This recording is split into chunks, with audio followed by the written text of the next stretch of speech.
나무 아미타불. 나무 아미타불. 네, 반갑습니다. 예, 오늘 울산 정토사에서 또 신도분들께서 오셔서 같이 법문을 듣는 시간을 갖게 됐습니다. 정토사에서 오신 분들은 아마 그동안 이 정토 법문을 들은 적이 없어가지고 벌써 뭔 얘기인지 이제 모를 수도 있을 겁니다. 아무튼 정토에 대한 간략한 소개를 시작하고 그 다음에 이제 정치 본문으로 들어가겠습니다. 잘 다 못 알아들어도 상관없으니까 한번 들으면 이것도 이제 또 우리의 씨앗이 돼가지고 나중에 또 다른 데서 이런 법문을 듣게 되면 예전에 금봉사 갔더니 어떤 스님이 비슷한 법문을 하더라. 그렇게 되면 이제 또 법문 듣고 나면 또 상대적으로 좀 이해가 좀 빨리 올 수도 있으니까 그렇게 참고하시면서 들으시면 될 것 같습니다. 네, 우리 정토 수행이라는 것은 부처님께서 일생 동안의 그 설한 가르침 가운데서 우리 지금 현재 우리 같은 죄업이 많고 번뇌가 많고 망상이 많고 업장이 많은 우리 중생들이 일생 동안에 누구나 다 성취할 수 있는 그런 법문입니다. 그러니까 내가 불교에 대한 지식이 많든 적든 또 불교를 통해서 얻은 지혜가 많든 적든 상관없이 내가 복이 많든 적든 그런 것과도 전혀 상관없이 누구나 다 일생 동안에 성취할 수 있는 법문이다 이 말씀입니다. 왜 성취할 수 있냐? 그게 바로 요 뒤에 계신 아미타 부처님께서 말법 시대의 모든 우리 같은 죄업을 짓는 중생들을 구제해 주시기 위해서 5급이라는 세월 동안 사유를 하고 또 조대영급이라는 아주 길고 긴 시간 동안에 수행을 하셔서 극락정토를 성취를 하셨습니다. 그리고 나서 모든 중생들이 그 극락세계에 태어나게 할 수 있도록 하기 위해 부처님께서 당신의 성불의 공덕을 나무아미타불이라는 6자 명호 속에 그 속에다 넣어서 우리 중생들에게 회양을 해주신 거예요. 그래서 우리 중생들은 우리 스스로 공덕이 없고 수행이 없지만 부처님께서 주시는 수행과 공덕을 우리의 공덕으로 이제 소유하게 되기 때문에 그 공덕으로 누구나 다 왕성할 수 있다는 겁니다. 스님들은 왕성하기 쉽고 공부를 많이 한 사람들은 왕성하기 쉽고 또 불교에 대해서 잘 모르고 연부를 한다 하더라도 망상이 막 분분하다 해가지고 나는 왕성 못할 거야 그런 생각을 할 필요 없이 누구나 다 평등하게 저 극락이라는 세계에 왕생해서 일생 동안에 성불을 할 수가 있다는 거예요. 비유를 하자면 우리가 비행기를 타고 저 미국이라는 나라를 가려고 할 때 물론 이제 몸이 건강한 사람도 그 비행기 위에 올라탈 수 있지만 벌써 우리가 장애의 몸을 가졌다 하더라 장애인의 몸을 가졌다 하더라도 비행기에 올라타기만 하면 그 건강한 사람과 마찬가지로 똑같이 비행기의 힘에 의해서 우리는 저 미국에 갈 수 있을 겁니다. 그렇죠? 네. 그렇기 때문에 우리가 어떠한 중생이라도 부처님의 이 원력, 본원력에 의지해서 나무아미타불 연불만 한다면 누구나 다 극락세계 왕성할 수 있다는 거예요. 다른 수행처럼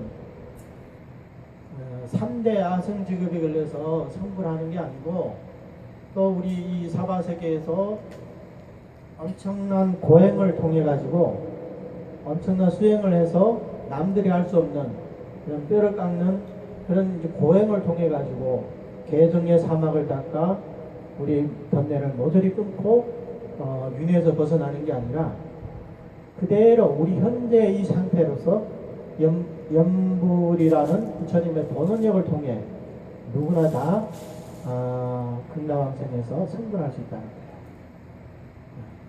극락왕생이라면 우리는 아주 먼 나라 얘기처럼 이렇게 생각하기 쉬운데 우리의 인생이라는 것은 잠시 잠깐입니다. 이 사바세계에 태어나서 100년도 못 살고 가는 게 바로 우리의 인생이거든요. 그래서 이 시간이라는 것은 상대적인 개념이어서 저 천삼세계 중생들이 봤을 때는 예컨대 도리천의 중생들이 봤을 때는 그분들의 하루가 우리 인간 세상은 100년이라고 합니다. 하루가. 그러니까 그 천인들이 봤을 때는 우리 인간이라는 존재들은 아침에 태어났다가 저녁에 이제 죽어버리는 이런 존재죠. 그럼 뭐와 같죠? 우리가 말하는 하루살이와 같다는 거예요. 우리가 하루살이를 보고 아이고 하루밖에 못 사는 것들이 이렇게 생각할지 몰라도 우리 인간들도 마찬가지라는 거예요. 그래서 이 짧은 인생에서 우리가 그다지 그렇게 힘들 필요도 없이 그렇다고 염불한다고 누가 세금 내라는 사람도 없고 그냥 노는 입에 염불하듯이 나는 금생에 반드시 극락왕생에서 성불하겠다. 이런 마음만 가지고 염불한다면 누구나 다 왕성할 수 있다는 거예요. 그래서 지금 이제 오늘 제가 말씀드린 내용이 이 정토법문에 이제 관한 것인데 한번 들어보시기 바랍니다. 자, 이제 몇 가지를 준비했는데 시간 되는 데까지만 하고 시간이 넘으면 거기에서 이제 수도하도록 하겠습니다. 첫 번째, 정토법문의 신심은 어디에서 오는가? 정토법문의 신심은 어디서 오는가? 우리 정토 수행을 하는 사람들이 대부분 이제 우리 정토에서 신원행을 강조하기 때문에 첫 번째 믿음, 두 번째 발언, 세 번째 이제 수행을 이렇게 강조를 하거든요. 근데 대부분 이제 신심에 대해서 우리가 신심은 어디서 오냐 이렇게 물었을 때 당연히 뭐 부처님 말씀으로부터 오는 거죠. 이렇게 얘기할 수도 있어요. 그런데 부처님 어느 말씀에서 이런 진정한 신심이 나오냐 이렇게 얘기를 물었을 때는 그 구체적인 답변을 하기가 어렵다는 거예요. 왜 그러냐면 이런 신심이라는 것은 어떻게 나오냐면 내 스스로 교리에 대한 공부를 통해 가지고 교리에 대한 깊은 공부를 통해 가지고 그런 이제 믿음을 이제 획득을 해야 되거든요. 발언 역시 마찬가지입니다. 발언 사바세계에 대한 철저한 영리심을 통해 가지고 극락세계에 대한 이제 흠모하는 이런 마음을 해야 되는데 이게 이제 흔히 말하는 우리가 극락왕생 발언이라고 이렇게 생각하는데 그런 것들은 이제 내 스스로의 어떤 노력을 통해 가지고 그런 그 믿음과 발언이 생겨야 되거든요. 그래서 예전에 그 조사신 그 철호 선사께서는 진실한 믿음과 간절한 발언으로 연불하라 이렇게 얘기를 하거든요. 근데 진실한 믿음과 간절한 발언이라고 했을 때 그 기준이 뭐냐? 어떤 게 진실한 믿음이고 어떤 게 간절한 발언이냐? 이렇게 얘기했을 때는 그게 이제 본인이 생각하는 진실한 믿음과 간절한 발언에는 그게 이제 차이가 날 수밖에 없다는 거예요. 물론 이제 교리에 대해서 깊이 통달하신 분들은 부처님 말씀에 대해서 수호의 의심도 없기 때문에 그게 확실한 믿음과 이런 발언이 생길 수가 있지만 우리 일반 불자님들의 입장에서는 믿고는 싶은데 자꾸 의심이 생긴단 말이에요. 한편으로는 믿어야지 하면서도 한편으로 의심이 생기는 거. 많이 경험해 봤을 겁니다. 발언도 마찬가지예요. 이성적으로 생각했을 때 사바세기가 괴로우니까 나는 건강왕성해야 되겠다. 건강왕성해야지 하면서도 또 한편으로는 이 사바세기에 대한 집착을, 이런 미련을 완전히 떠나보낼 수 없는 이런 현실을 직면하게 된단 말이에요. 그러다 보니까 자꾸 마음속 갈등이 생기는 거예요. 과연 내가 지금 진실한 믿음일까? 내가 간절한 발언일까? 이렇게 자꾸 이제 의심을 하게 되는 거죠. 그러다 보니까 이제 그런 식으로 이렇게 믿음과 발언을 일으키려고 하다 보니까 굉장히 어렵다는 거예요. 그래서 우리가 만약에 어떤 사람, 전도 수행하는 사람에게 지금 당신 연구를 하고 있는데 100% 왕성을 확신할 수 있냐? 이렇게 물어봤을 때 아직은 좀 부족한 것 같습니다. 조금만 더 노력하면 될 것 같습니다. 100% 확신 있게 이렇게 말을 할 수가 없단 말이에요. 왜냐하면 내 스스로 믿음과 발언을 일으켜야 되는데, 누가 감히 자신 있게 나의 믿음은 정말로 진실한 믿음이고 정말로 간절한 발언이다, 이렇게 확신 있게 얘기할 수 있는 사람이 많지가 않다는 거예요. 그러면 우리 정토종에서는 믿음이 어디서 나왔다고 얘기하냐? 여기 무량수경에 있는 말씀을 한번 인용해 보도록 하겠습니다. 자, 첫 번째는 모든 중생들은 그 명호를 듣고 신심내어 기뻐하며 내지 한 번만이라도 염하여 지극한 마음으로 회양하며 저 나라에 왕생하기를 발언한다면 즉시 왕생하여 불태전에 머물게 되느니라. 이게 제18원의 성취문입니다. 그 다음에 이제 성취계가 있습니다. 계송. 저 부처님 본원력으로 명호 듣고 왕생하고자 하면 모두 저 나라에 이르러 저절로 불태전을 이루게 되리. 이게 성취계이고, 그 다음에 이제 그 무량수경의 유통분에 보면 그 부처님께서 미륵보살에게 이제 부촉을 하는 그런 대목이 나옵니다. 저 부처님의 명호를 듣고서 뛸 듯이 기뻐하여 내지 한 번만이라도 염하는 이가 있다면 이 사람은 큰 이익을 얻고 위없는 공덕을 구족하게 됨을 마땅히 알라. 네, 이게 다 이제 18원의 내용에 대해서 그 이제 성취된 그 모습을 설한 내용입니다. 근데 이 세 가지에서 공통된 게 있는데, 그게 뭐냐? 다 그 명호를 듣고 신심내어 기뻐하며, 명호를 듣고 뛸 듯이 기뻐하며 내지 한 번만이라도 염한다면, 그 다음에 명호를 듣고 왕생하고자 하면 모두 저 나라에 이르러 이렇게 된다. 그러니까 이 얘기는 뭐냐면 우리의 정토에 대한 믿음, 신심과 발언은 어디에서 나오냐? 부처님의 명호로부터 명호를 듣는 것으로부터 나온다는 거예요. 뭐 교리에 대해서 이제 깊이 연구를 안 하신 분들은 이 대목에 대해서 그게 뭐 특별하냐 이렇게 생각할 수 있는데, 이것을 제대로 공부해 보면 우리의 신심도 더 확실해질 수가 있고, 이 경문에서 말씀하신 것처럼 그 명호를 들으면 뛸 듯이 기뻐할 수 있다는 거예요. 환히 용약할 수 있다는 거예요. 왜 그러냐? 이 명호가 바로 부처님께서 중생들이 왕생할 수 없다면 성불하지 않겠다는 그 서원의 보증과도 같은 것이라는 거예요. 다시 말해서 어떤 중생이든지 나의 명호만 부르면 반드시 극락세계 왕생할 수 있다, 이런 얘기가 같은 거라는 거예요.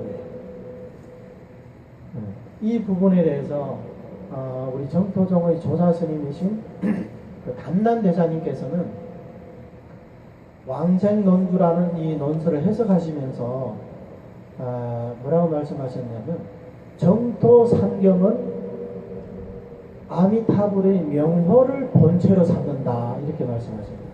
명호를 본체로 삼는다. 이게 무슨 말이냐면 흔히 우리 대성불교를 공부하다 보면 천태종이든 화엄종이든 간에 전부 대성경전의 경의 바탕을 실상 자성으로 삼는다. 자성을 그 바탕으로 삼는다 그랬거든요. 본체로 삼는다 그랬어요. 그래서 경의 본체가 뭐냐에 따라서 수행이 이제 달라지게 되는 거예요.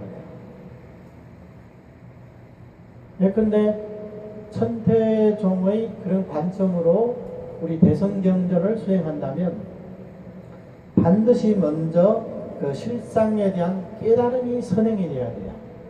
그래서 그 깨달음의 바탕을 통해서 이제 수행을 지어 나가는 거예요. 그래서 이것을 칭성기수다. 우리의 본성의 수순에서 수행을 일으킨다는 거예요. 이것을 뭐라고 하냐면 여실한 수행이다 이렇게 얘기를 하는 거거든요. 그러니까 그 전에는 실상을 깨닫기 전에는 수행을 하더라도 그는 여실한 수행이 되지 않아요. 왜? 실상과 상응하는 게 아니라 우리 중생들 마음속에 있는 탐진치 삼독과 그게 상응하기 때문에 그것을 갖다가 여실한 수행이라고 하지 않는다는 거예요. 물론 이제 우리 정토종의 조사스님이 우익대사님 또는 연지대사님에 이르러서 명호의 공덕을 굉장히 이렇게 두드러지게 나타나셨거든요. 그래서 이분들은 특히 저 아미타경을 해석하면서 그것을 부처님의 명호가 바로 원만한 실상이다 이렇게 말씀하신 거예요.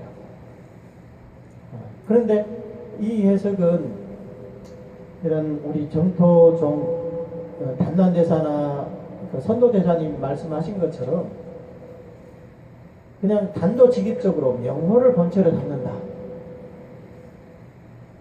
이렇게 말한 것처럼 이렇게 시원스럽지가 못하죠. 왜냐하면 이 두 가지 차이가 이제 뭐냐면 하나는 실상을 깨닫고 수행을 해야 여실한 수행이 되지만 이 정토 삼경의 본체가 바로 명호라고 한다면 우리가 명호를 부르는 순간순간마다 그게 여실한 수행이 되어버린다. 따로 우리가 실상을 깨달을 필요 없이 그냥 우리 법무 중생들이 이 탐진치 번뇌가 있는 마음으로 나무아미타불을 부르기만 하도 그게 여실한 수행이 된다는 겁니다. 그래서 우리의 이 신심은 명호로부터 나오는 거기 때문에 부처님의 명호가 진실하기 때문에 우리의 신심도 진실해지는 거예요. 우리 스스로 법에 대한 어떤 깊은 공성에 대한 체득이 있어가지고 우리의 믿음이 청정해지는 게 아니라 부처님의 명호가 진실하기 때문에 진실한 명호를 믿는 우리 마음이 그 마음이 바로 청정한 신심이 되는 거고 또 명호를 통해서 왕생하려는 이런 마음이 청정한 발언이 된다는 거예요. 부처님의 이 명호의 공덕은 우리 탐진치 삼독에 의해서 물들지가 않거든요. 실상이라는 게 번뇌에 물든다면 그건 실상이라고 할 수가 없겠죠. 그래서 이제 일반 그런 이제 수행과는 똑같은 정토 수행이라 하도 실상을 본체로 삼냐, 명호를 본체로 삼냐, 또 이제 의미가 좀 달라지거든요. 그래서 일반 정토를 하시는 분들은 연부를 해도 비록 공덕이 불가사의하지만 대신 우리가 만약에 이런 공성을 깨닫고 연부를 한다면 상품 상승을 왕생할 수 있다 이렇게 얘기하거든요. 실상의 이치를 모르고 그냥 산란한 마음으로 연부를 하는 사람들은 하품으로 왕생한다 이렇게 얘기를 하는 거예요. 그래서 그런 관점에서 수행을 하다 보면 오로지 칭명에다가 그 중점을 두는 게 아니라 한편으로 칭명을 하면서 한편으로 여러 가지 이제 그 뭐 반야부 경전이라든지 여러 공부들을 통해 가지고 이 공성에 대해 가지고 체득을 하려고 노력을 하려고 한단 말이에요. 그러니까 이 명호와는 다소 이제 괴리감이 생길 수밖에 없는 거죠. 그래서 그 실상을 통해 상승상생을 왕생하려고 하다 보니까 당연히 이제 그런 결과가 나오거든요. 그런데 우리가 이 명호 자체가 부처님께서 우리 중생을 구제하시는 본원력이라는 사실을 알고 연구를 한다면 똑같은 부처님의 원력을 타고 우리가 극락왕생하는 거기 때문에 극락왕생하면 바로 극락세계의 열반의 보토, 즉 3배의 구품을 초월한 극락의 보토에 왕생할 수 있다는 거예요. 평등하게. 조사 스님들도 보토에 왕생하지만 우리도 왕생하면 우리도 똑같이 보토에 왕생한다. 선도대사님께서 보토에 왕생하셨지만 우리도 선도님 똑같이 보토에 왕생한다. 거기에서는 극락세계의 보토라는 것은 평등한 세상이기 때문에 거기에는 누구는 높고 누구는 낮고 이런 차별이 없는 세상입니다. 왜냐하면 이것이 이 모든 게 우리 중생들이 극락왕생, 또 왕생에서 성불, 또 성불에서 중생구제, 이 세 가지가 전부 다 부처님의 원력으로 이루어지는 거기 때문에 부처님의 원력이 평등하기 때문에 우리가 얻은 과보도 평등하게 되는 거예요. 이게 이제 우리 정토종의 이제 핵심 교리라고 이렇게 볼 수가 있는 겁니다. 그 다음에 여기서 이제 이 부분에서 한 가지 이제 부연 설명할 부분은 그 명호를 듣고 신심내어 기뻐하며 내지 한 번만이라도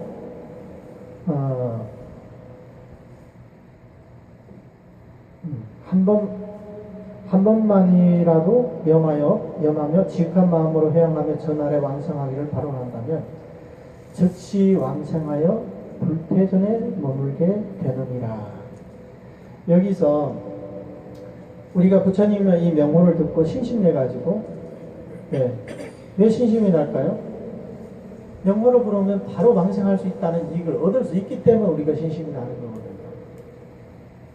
하루에 몇만 번씩 부르면서도 명호를 부르고 부처님의 이 거룩한 명호를 부르고 있으면서도 아직은 왕생이 불확실하고 나중에 임종 때가 되었어야 그 일찰나에만 결정이 된다고 얘기하면 우리가 연불하면서 마음에 신심이 나겠습니까?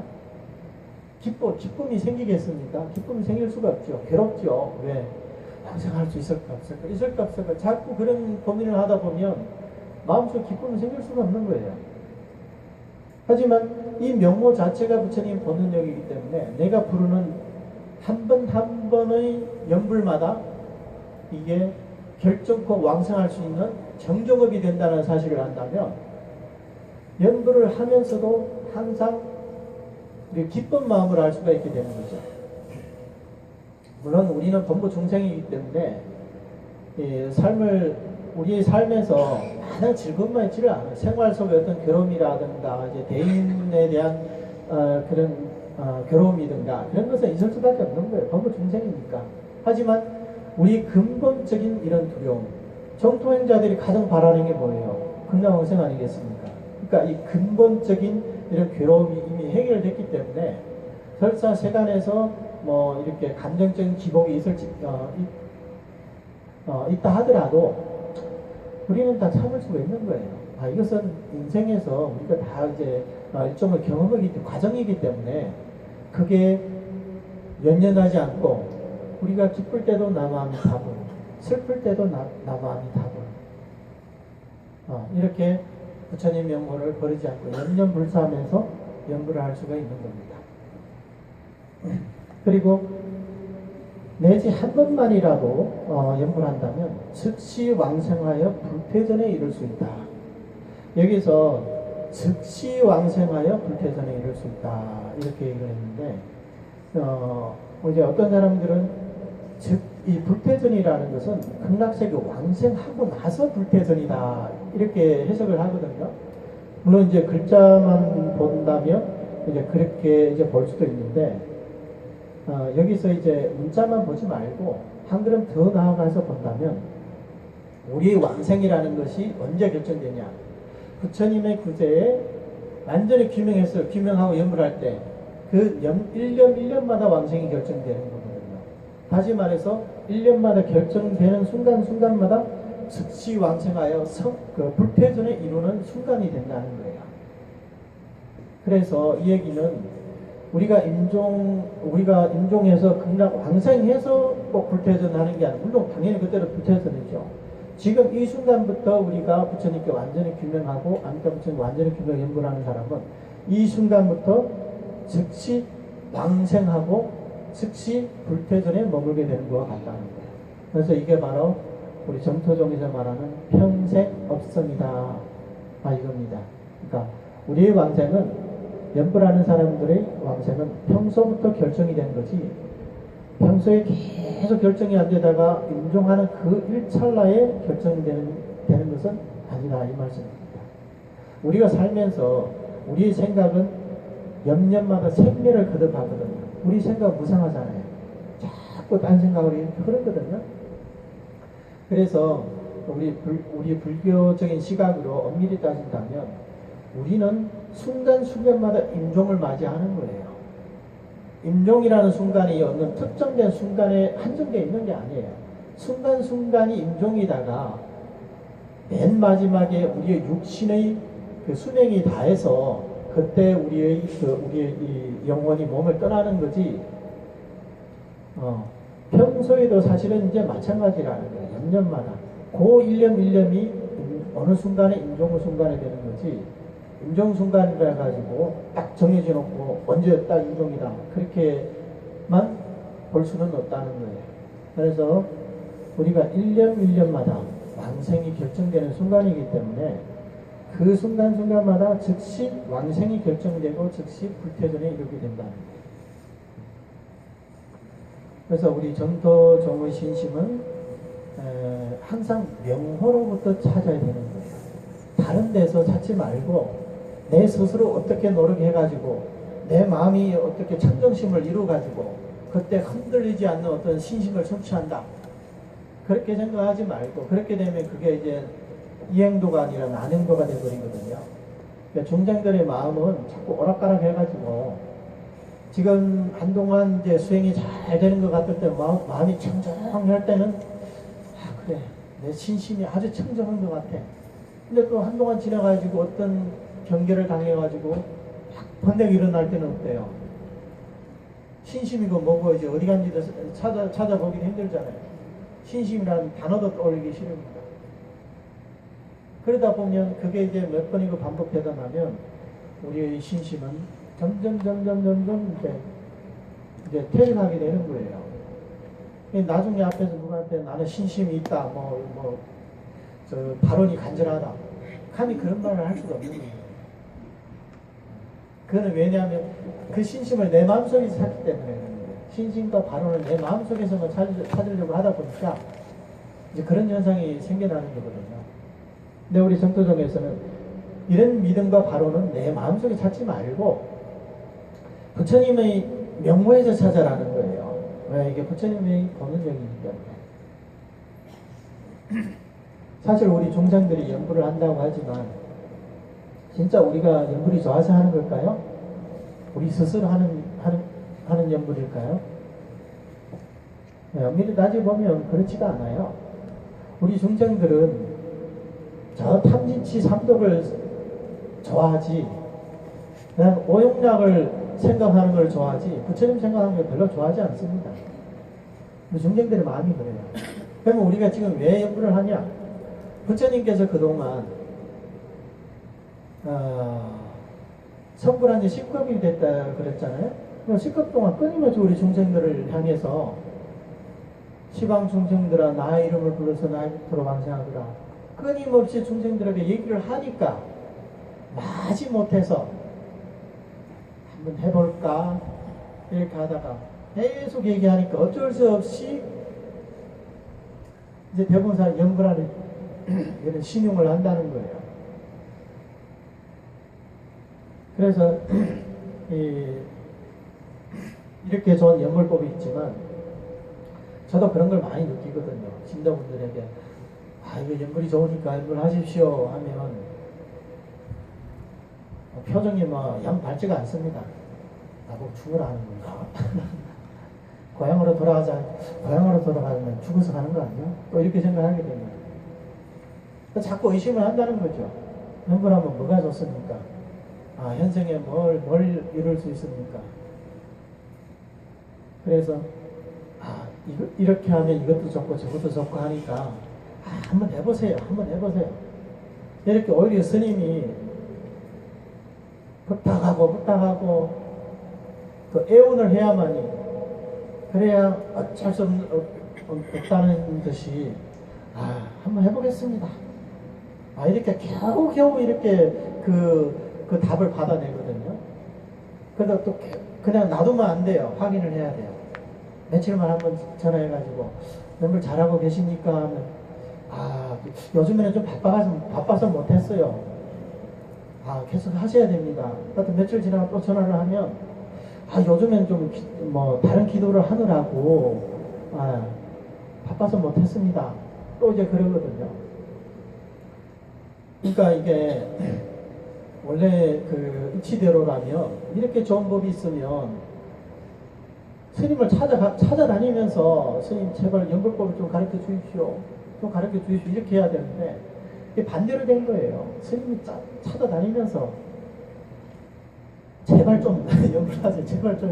이러거든요. 이게 뭐가 같냐면 이 어린애들이 있잖아요. 어린애들이 자기가 알아서 엄마 이래 부르니까 그 엄마가 애를 낳고 어릴 때부터 엄마라고 한번 불러봐 계속 가르치니까 나중에 애가 엄마하고 이렇게 부르는 거 아니에요. 태어날 때부터 엄마하고 이렇게 부르는 애 봤어요? 그럼 다들 저는 기절천풍하겠죠. 얘가 이거 뭐냐고 이거. 그러니까 우리 다 마찬가지. 어렸을 때 부모님이 계속 가르치니까 나중에 우리가 엄마 아빠 이렇게 부르게 되는 거거든요. 연불도 사실 마찬가지예요. 부처님께서 계속 끊임없이 중생들에게 연불하라 하니까 그 다음에 우리가 처음에는 이제 마지못해 하는 것처럼 하다가 나중에는 본인이 직접 그 이익을 알고 나면 그 다음부터는 이제 진실한 연불행자가 돼가지고 완전히 부처님께 이제 귀의하고 규명하면서 이렇게 연불하게 된다는 거예요.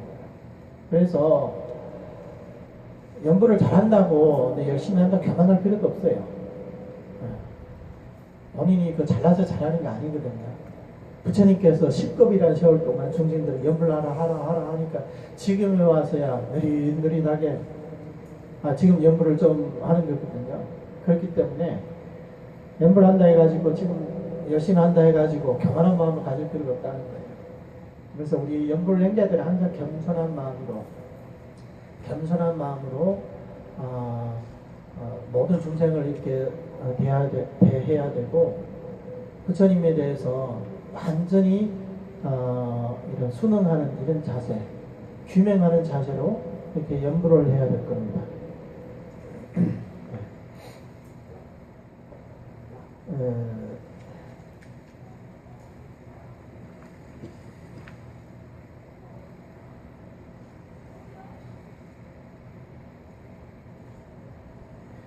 그러면 이제 두 번째 전수와 자평의 관계에 대해서 약간 좀 간략하게 이렇게 얘기를 하겠습니다. 이 전수와 자평, 전수라는 것은 오로지 남아미타를 명모만 부르는 거고 자평이라는 것은 부처님 오로지 명호를 부르는 것 외에 다른 수행을 통해 가지고 그 공덕을 해양해서 왕성하려는 그런 수행을 이제 자평이라고 그러거든요. 이 부분에 대해서도 우리 순수 전토에 대해서 교리 공부를 하지 않으신 분들은 거의 10중 8구는 이제 오해를 하게 되어 있습니다. 예컨대 관무량 수경에 그 16관법을 설해놨는데 근데 우리 정토종에서는 오로지 남아미탈만 부르는 게 정정법이고 그 제외하면 다 자팽이다 이렇게 얘기를 하니까 아니 무슨 소리냐, 부처님께서 경전에서 분명히 이렇게 소리해 놨는데 왜 이것을 자팽이라고 이렇게 얘기하냐, 이것은 정법 비방이다, 우리 불법을 훼손하는 것이다, 이렇게 비난하시는 분들도 계십니다. 근데 사실 이 관경의 내용을 우리가 문자적으로만 보면 물론 이제 16관을 설했죠. 그리고 하나하나 관법이 성취하면 모두 왕성할 수 있다. 이것도 부처님께서 설하신 거예요. 근데 우리가 이제 공부를 할 때 한번 좀 생각해야 될 부분이, 우리 정토동 조사 스님들이 그럼 정토 3부경을 못 봤을까요? 그러면 경전에서 다 나오는 내용을 왜 그러면 이 조사 스님들은 왜 그걸 자평이라고 그러고 오로지 칙명만을 정정업이라고 얘기했을까요? 그분이 지혜가 뭐 우리보다 못해서 그런 말씀 하셨을까요? 그러니까 이런 부분들은 우리가 세심하게 한번 생각해 볼 필요가 있는 거예요. 그런 분들의 지혜가 우리보다 부족했었나? 왜 경문에 이렇게 분명히 나와 있는 것을 가지고 그 완전히 그 정반대로 얘기하냐? 그러니까 그런 의문이 생길 수가 있거든요. 그러니까 그것은 경전의 문자적인 측면만 보고 해석을 하기 때문에 이제 그렇게만 보고 있는데, 근데 이제 정도동 조사 스님들께서는 그 문자 이면에 있는 부처님의 진정한 의도를 파악하셨기 때문에 이 칙명연불로서 이제 전체 정토 3부경을 활동하셨다는 거예요. 방금 제가 말씀드렸지만 담론대사께서도 정토 3경은 명호를 본체로 삼는다고 그랬죠. 명호가 본체라는 것은 뭐냐면 정토 3부경에서 설한 극락세계의 정보의 장엄이든 의보의 장엄이든 그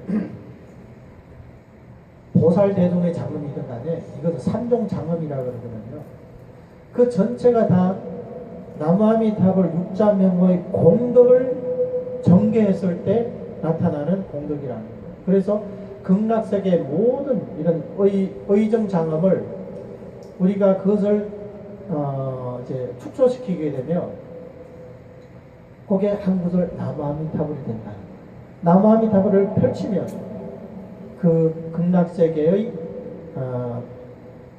그 29종 장엄이라고 이렇게 볼 수 있어요. 29종, 그 왕생론에서는 그렇게 얘기하거든요.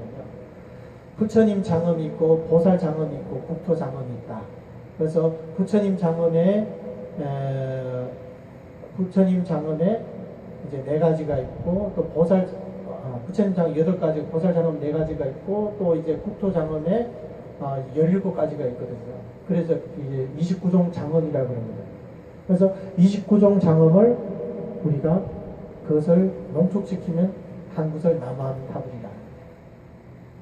그래서 우리가 나무아미타불을 부르면 그 모든 그 극락세계 장엄을 다 관찰하고 그 수행해서 그 공덕을 다 얻은 것과 마찬가지라는 거예요. 그러니까 그렇기 때문에 명호를 본체로 삼는다 이런 말씀을 하신 거거든요. 그래서 관구량 수행을 우리가 봤을 때 표면적인 겉으로 문자만 봐서 모든 수행을 다 왕성할 수 있다 이렇게 얘기를 했는데 왜 그렇게 얘기하냐? 그게 바로 이제 부처님의 본원에 대해서 제대로 모르기 때문이라는 거예요. 자, 이게 제가 선도대사님 말씀에 이런 말씀이 있거든요. 이 정토 3경에 대해서 뭐라고 말씀하셨냐면 무량수경의 48대원 중에서는 오로지 아미타불의 명호를 불러 왕생을 하는 것을 밝혔고, 자 보세요. 48대원이라고 있는데 근데 48대원에서는 오로지 아미타 부처님 명호를 불러서 왕생하는 것만 밝혔다고 했어요. 그러니까 오로지 부처님 명호를 불러서 왕생하는 원이 뭐예요? 제18원이죠. 그러니까 18원으로 48원 전체를 다 이제 거둬들인 거예요. 그 다음에 아미타경 중에서는 하루에서 1회 동안, 그러니까 1일에서 7일 동안 오로지 아미타불의 명호를 불러 왕생하는 것을 밝혔고, 여기서도 마찬가지예요. 약 1일, 약 2일, 약 3일, 약 4일, 약 5일, 약 6일, 약 7일, 일심불란, 이렇게 집지명화예요. 이렇게 7일 동안 일심불란이라고 얘기하는 거예요. 그것도 오로지 아미타 부처님 명호를 부르는 거고, 그 다음에 또 이 경이란 광경을 얘기하는 거예요. 정선과 산선의 글 중에서도 오직 명호를 불러 왕성함을 밝히고 있다. 그러니까 이 얘기는 관무량수경에서 그렇게 많은 그 왕성의 방법이라든가 이제 여러 가지들을 설해놨는데, 이 조사스님께서 보시기에는 오로지 한 가지만 설했다는 거예요. 뭐냐? 오로지 칙명연불을 해서 왕성함을 밝혔다는 거예요. 그러니까 이게 만약에 이런 조사스님들의 이런 안목으로 이런 것을 밝혀내지 않았다면, 예컨대 제가 이런 말을 했다. 그러면 그냥 뭐 완전히 모르겠어요. 맞아 죽지는 않을지언정 아마 제대로 살기는 어렵겠죠. 이 삿된 스님이다. 온갖 비방들이 넘쳐났을 겁니다. 그런데 이런 조사지 왜 그 스님이 이런 말씀을 할 수 있었냐? 아미타 부처는 화신이니까 가능하죠.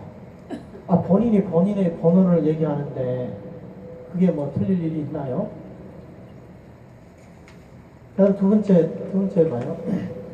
저 부처님의 광명이 한량없어 시방국토를 비추는데 아무런 장애가 없으시며 오직 연불 중생을 살피시어 섭취하여 버리지 않기 때문에 아미타라 부르는 것이다. 여기서도 부처님 아미타불이라는 것은 무량광 무량수라 그랬죠. 한량없는 광명과 한량없는 수명을 가진 부처님이라는 거예요. 그러면 아미타 부처님이 한량없는 광명은 누구를 비추냐? 여기서는 오직 연불 중생만을 살피시어 비춘다는 거예요. 그 뒤에는 또 이런 말이 있어요. 다만 오로지 아미타불의 명호를 부르는 중생이 있다면 저 부처님의 심광, 그러니까 마음의 빛이 항상 그 사람을 비추어 섭취하여 보호하며 버리지 않으신다. 칙명연불을 하는 사람을 말합니다. 그 외의 잡다한 업을 닦는 행자를 비추고 섭취하는 것은 전부 논하지 않는다. 그러니까 부처님의 무예광은 오로지 칙명연불을 하는 사람만 섭취하지, 그 외에 관상연불이라든가 실상연불이라든가 다른 연불을 하는 사람들은 섭취하지 않는다는 거예요. 비춰주지 않는다는 거예요. 왜 그러냐?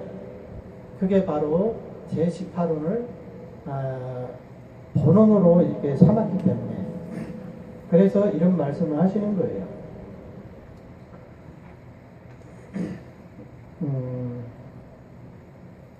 여기서 잠깐 왕생론에 채침보살님이 그 말씀을 한번 읽어보도록 하겠습니다. 채침보살님께서는 정토 왕성하는 방법에 대해 가지고 5가지를 얘기하셨습니다. 그게 이제 그 온연문이라고 했는데, 첫 번째는 예배문이고, 두 번째 찬타문, 세 번째 자구문, 네 번째 관찰문, 다섯 번째가 해양문입니다. 그 중에 찬타문만 한번 보겠습니다. 저 열애의 명호를 부르는 것은, 저 열애가 어떤 열애입니까? 아미타 열애를 말하는 거죠. 저 열애의 명호를 부르는 것은 저 열애의 광명 지혜의 모습과 같이 저 명호의 뜻과 같이 여실하게 수행하여 상응하고자 하기 때문이다. 자, 여기서 우리가 왜 칙명을 하냐? 저 열의 광명지혜의 모습과 같이. 자, 여기서 광명지혜라고 했습니다. 광명지혜가 뭐냐? 바로 무량광을 얘기하는 거예요. 무량광을 얘기하는 겁니다. 그래서 여기서 우리가 나무아미타를 명호만 부르기만 하면, 이 광명은 부처님 명호의 작용이기 때문에 우리가 따로 부처님의 광명을 관을 한다든가 그럴 필요가 없습니다. 칙명 연불을 하는 자체에서 이미 그 부처님의 무예광이 우리를 비추기 때문에 우리가 연구를 하면서 한편으로 연결하면서 한편으로 또 부처님의 광명이 나를 비춘다는 것을 반할 필요가 없다는 거예요. 명호 자체에 그런 의미가 있기 때문에 그래서 광명명호라고 하는 거거든요. 그 다음에 저 명호의 뜻과 같이 여실하게 수행하여 상응하고자 하기 때문이다. 저 명호의 뜻과 같이 저 명호의 뜻이 뭡니까? 저 명호의 뜻이 뭘까요? 그 뒤에 무엇을 여실한 수행이 아니고 명호의 의미와 상응하지 않는다고 하는가? 네. 그러니까 명호의 뜻과 여실하게 상응하지 않는 것이 뭐냐 이런 얘기거든요. 네. 이것은 지난번에도 말씀드렸지만 부처님께서 실상신이고 위물신을 모르는 것을 말합니다. 실상신이라는 것은 부처님 육자명호 자체가 명호 자체가 진리의 몸이라는 거예요. 실상신이 진리의 몸이거든요. 이게 진리의 몸이고 또 하나는 뭐냐? 위물신. 위물신은 중생을 구제하는 몸이라는 거예요. 그렇기 때문에 우리가 이런 것을 모르고 그냥 칭명을 한다면 이것을 여실한 수행이라고 하기 어렵다. 물론 아니라는 얘기는 아닙니다. 네. 처음에 신심이 두텁지 않아 사람들이 신심이 두텁지가 않아서 있는 듯 없는 듯 하기 때문이다. 그러니까 이런 이치를 모르고 연구를 하게 되면 신심이 있었다가 없었다가 이렇게 하기 때문에 이 사람은 이제 여실한 수행이라고 이렇게 보기가 어렵다. 그 다음에 신심이 한결같지 않아 결정되지 않았다. 그 다음에 세 번째는 신심이 상속되지 않아 다른 생각이 자꾸 끼어들기 때문이다.